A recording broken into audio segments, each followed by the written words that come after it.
Welcome to smart wrestling channel. சில இம்பார்ட்டண்டான wrestling நியூஸாக பார்க்க போகிறோம். அதுக்கு முன்னாடி சேனலை சப்ஸ்கிரைப் பண்ணிட்டு லைக் ஒன்று தட்டி விட்டு பாருங்கள். ஃபஸ்ட்டு ஸ்டார்ட் பண்ணுவோம் பீஸ்ட் பிராக் லெஸ்னர்லேருந்து. நண்பர்களே, நான் தான் சொல்லியிருந்தேன், இப்போதைக்கு பார்த்தீங்கன்னா வெளியாகிடுச்சு. பிராக் லெஸ்னருக்கு இந்த தோல்வி பிளானே கிடையாது. ஃபர்ஸ்ட் ஆஃப் ஆல் பார்த்தீங்கன்னா பிராக் லெஸ்னர் வெற்றி பெற மாதிரி தான் இருந்துச்சு. டபிள்யூடபிள்யூக்கும் பிராக் லெஸ்னர் சில பேச்சுவார்த்தை இதானதால் பிராக் லெஸ்னர் ஓய்வு பெற மாதிரி காமிச்சிருப்பாங்க. அது மட்டும் இல்லாமல் பிராக் லெஸ்னர் இதில் தோத்தாலும் இவர் ரிட்டையர்மெண்ட்டு இப்போ கிடையாதான். ரிட்டையர்மெண்ட்டு அதான் பாலேமன் ஃபேவர் பண்ணார்ல குந்தருக்கு, சம்மர் ஸ்லாமில் தான் இவர் ரிட்டையர்மெண்ட் இருக்கிற மாதிரி சில விஷயங்கள் இருக்குது. இங்கே வந்து பார்த்தீங்கன்னா பிராக் லெஸ்னர் எமோஷ்னல் ஆகிட்டாராம். எமோஷ்னலாகி அன்ஸ்கிரிப்டடுக்கு போயிடுச்சான். பிராக் லெஸ்னர் கை வச்சு இப்படி காட்டிருப்பாரு பாருங்க, ப்ளஸ் சிம்பிள் மாதிரி கை வச்சு பண்ணார்ல, அதுதான் இது அன்ஸ்கிரிப்டடுன்ற மாதிரி சொல்லியிருக்காரு. ஸ்கிரிப்டடை மீறி போயிட்டாருன்றதுக்கோசரம் தான் பிராக் லெஸ்னர் அப்படி பண்ணி பாலேமன் உண்மையாலுமே தலைவன் போயிட்டானோ, ரிட்டையர்மெண்ட் ஆகிட்டோன்னு சொல்லிட்டு தான் அப்படின்னு சொல்லிட்டு சொன்னதுக்கு கேட்டதுக்கு அது அன்ஸ்கிரிப்டடில் போயிடுச்சுன்ற மாதிரி அவர் அதனால தான் எமோஷனல் ஆகிட்டார். மண்டே நைட்ரால் தெளிவான ஒரு விளக்கம் கொடுத்துருக்காரு நம்மளுடைய பாலேமனு. இப்போது பிராக் லெஸ்னர் ரிட்டையர் ஆகலை அது இதெல்லாம் இல்லை, அவர் எப்பயுமே டபிள்யூடபிள்யூக்காக உழைப்பார் அப்படி இப்படின்னு சொல்லியிருக்காரு. ரெண்டு மாதிரியும் சொல்லியிருக்காரு, ரிட்டையர் ஆன மாதிரியும் இருக்குது, ஆகாத மாதிரியும் சொல்லியிருக்காரு.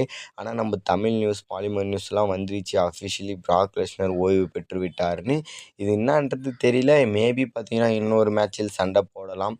சம்மர் ஸ்லாம் டைம்ஸில் பார்த்தீங்கன்னா பாலேமனை குந்தர் போட்டு அடித்து வெளுப்பார்னு நினைக்கிறேன். அங்கே பார்த்தீங்கன்னா பிராக் லெஸ்னர் பாலேமனை காப்பாற்ற வந்து அங்கே ரிட்டையர் ஆகலாம் குந்தர் கையால். என்னை பொறுத்த வரைக்கும் அது குந்தர் கையில் ஆகிறதோட இதுக்கு பிராக் லெஸ்னர் வரவே தேவையில்ல. அது எதுக்கு வந்து பிராக் லெஸ்னர் குந்தர் கையில் வீணாக ரிட்டையர் ஆகிட்டு போகணும். ஒன்றும் இல்லை, வருவார் தோப்பார், திருப்பி ஹார்ட் பிரேக் பண்ணுறதுக்கு வேணா வராரா, ஒரு சாம்பியன்ஷிப்பு மோதுறாரா, வின் பண்ணுறாரா, அப்படி எதுனா இருந்தால் பரவாயில்ல. இல்லை வேறு ஏதாவது சூப்பர் ஸ்டார் கிட்ட மோதினா பரவாயில்ல. குந்தர்கிட்ட வேண்டாம் வேண்டாம் வேண்டாம்னு நான் நினைக்கிறேன். அப்படியே பிராக் லெஸ்னர் பேசியாச்சா, இப்போ குந்தர் கிட்ட வருவோம்.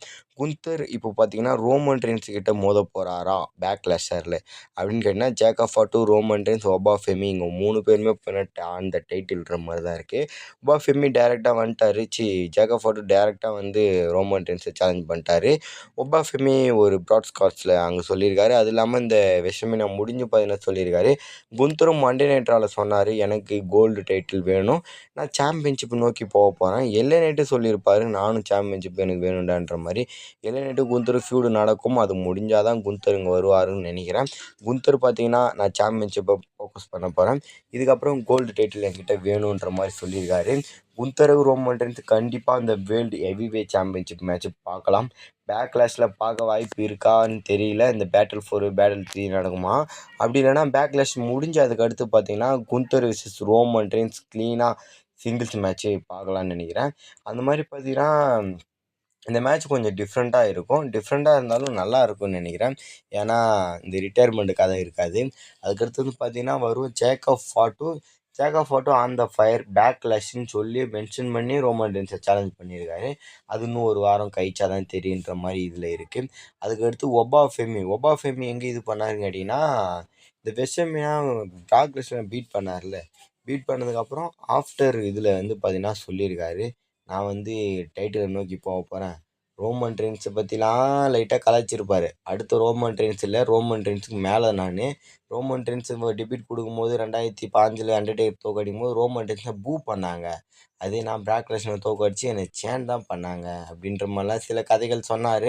ரோமன் ரெயின்ஸுக்கும் ஒபா ஃபெமிக்கும் மேட்ச் வைப்பாங்க. ஆனால் எவ்வளோ பெரிய அளவு காட்டுறாங்களோ ஒபா ஃபெமி, அந்த அளவுக்கு டவுன்ஃபாலில் போயிடுவார் இப்பயும் சொல்லிட்டேன்.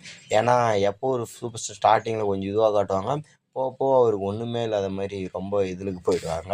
அந்தமாரி ஒபா ஃபெமி நிலமை ஆகிடக்கூடாதுன்னு நினைக்கிறேன். ஆகாது தான் நினைக்கிறேன். ஒபா ஃபெமி அப்படியே இந்த பிராக் லெஸ்னர் தோக்கடிச்சாரா அப்படி போயிடுவாங்கன்னு நினைக்கிறேன். மிட்கார்ட் லெவலில் காட்டாமல் அப்படி ரோமனு, இந்த ட்ரூவு, குந்தரு, இந்தமாரி பெரிய பெரிய ஜெய்ஜான்டிக்கான ஆளுகிட்ட செத்து அந்த மாதிரி ஆளுங்க கிட்ட மோத வைப்பாங்கன்னு நினைக்கிறேன். அப்படியே காட்டிகிட்டு இருந்தால் தப்பிச்சார் ஒபா ஃபெமி. அப்படி இல்லாமல் மிட்கார்ட் டிவிஷனில் கொண்டு வந்தாங்கன்னா மோசமான நிலைக்கு தள்ளப்பட்டுருவாங்கன்னு நினைக்கிறேன். இதுக்கே சூப்பர் ஸ்டார் கடுப்பில் இருப்பாங்க. ஏன்னா இப்போ வந்து ஒபா ஃபெமிக்கு இவ்வளோ பண்ணுறீங்க, எப்போலேருந்தே உழைக்கிறோம், எங்களுக்கு ஒன்றும் பண்ண மாட்டேறீங்கன்ற மாதிரி சில பேர் அப்செட்டில் இருப்பீங்க. இப்போது கரண்ட்டாக ரோமன் ரெயின்ஸை சேலஞ்ச் பண்ணுறது 3 பேர் தான், குந்தரு, ஒபா ஃபெமி, ஜேக்கப் ஃபாட்டு. இவங்க 3 பேரையும் வீழ்த்துவாருன்னு நினைக்கிறேன். பார்க்கலாம் வீழ்த்துவாரான்றது. அவ்வளோதாங்க. சேனல் சப்ஸ்கிரைப் பண்ணிட்டு லைக் ஒன்று தட்டி விட்டு பாருங்கள். இதுக்கு முன்னாடி போட்ட வீடியோலாம் இன்ட்ரெஸ்ட்டாக இருக்கும், இப்போ மறக்காமல் அதையும் ஒரு டைம் செக் அவுட் பண்ணிக்கோங்க. Bye by.